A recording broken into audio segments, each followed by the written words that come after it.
Yes, shalom. Mungu akubariki sana.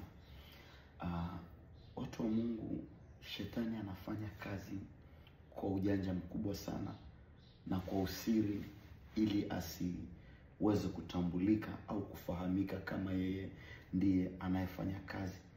Utendaji kazi wa shetani ni wa kificho, wa siri, na mpaka uweze kuja kugundua kwamba hapa ni shetani anafanya kazi.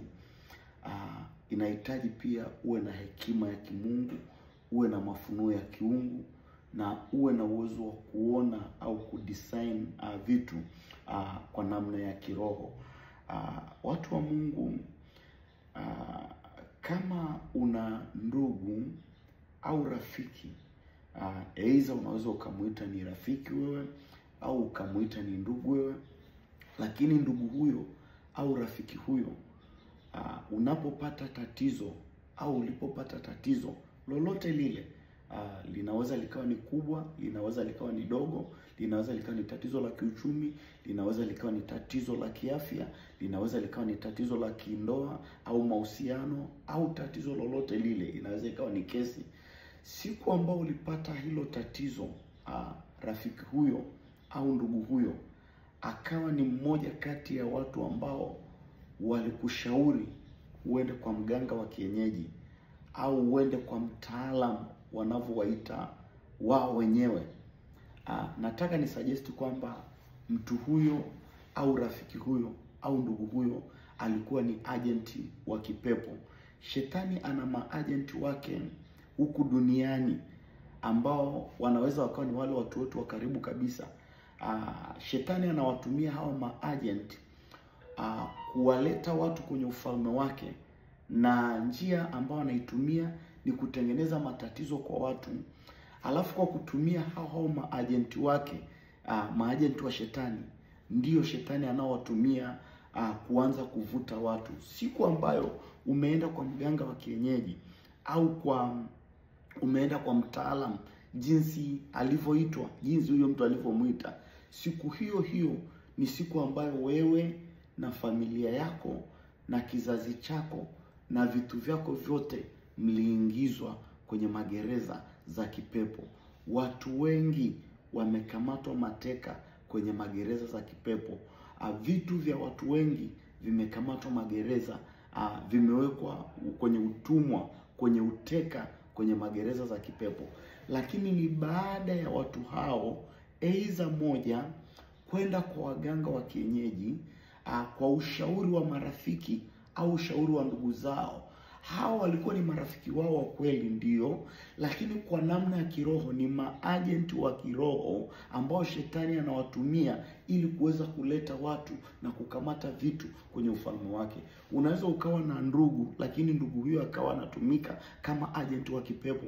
Unaweza ukawa na rafiki, lakini rafiki huyo akawa anatumika kama agent wa kipepo, kuhakikisha amekamata biashara yako, kuhakikisha amekamata uchumi wako, kuhakikisha amekamata nyota yako, kuhakikisha amekamata vitu vyako na kuviweka kwenye magereza ya kipepo.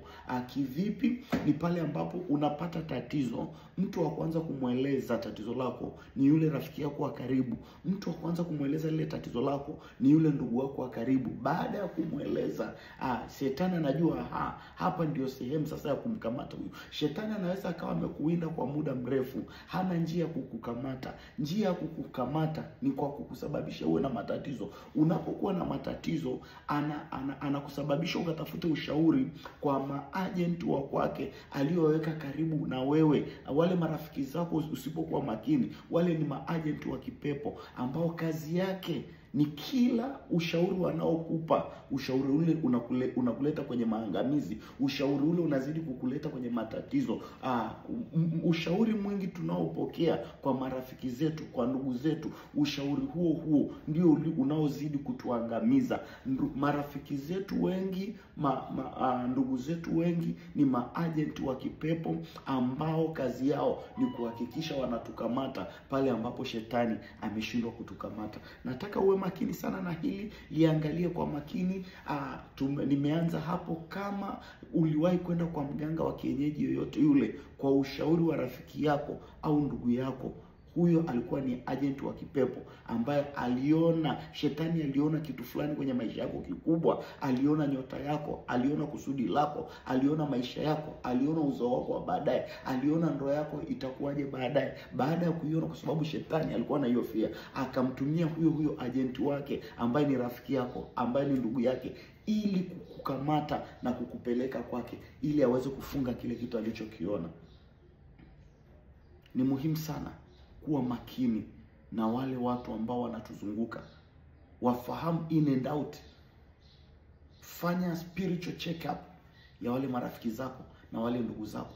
Ndio maana wakati mwingine unapopitia matatizo, usiwaeleze marafiki zako, ng'ang'ana na Mungu, mtafute Mungu. Unapopitia matatizo, usieleze ndugu zako. Maandiko yanatuambia adui wa kwanza wa mtu ni wa nyumbani kwake. Hao ndio shetani anawatumia kukukamata. Shalom, nimefikiri ni share na wewe ili tena litakusaidia. Mungu akubariki sana.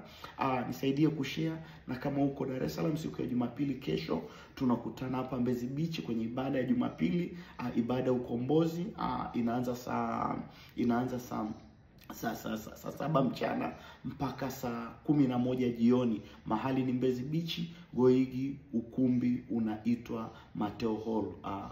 Kesho Jumapili tuna ibada hapa Dar es Salaam, Mbezi Beach, Goigi, ukumbi unaitwa Mateo Hall. Tunaanza saa 7 kamili mpaka saa 11 jioni. Hakikisha haukosi ibada hii, ni ya muhimu sana.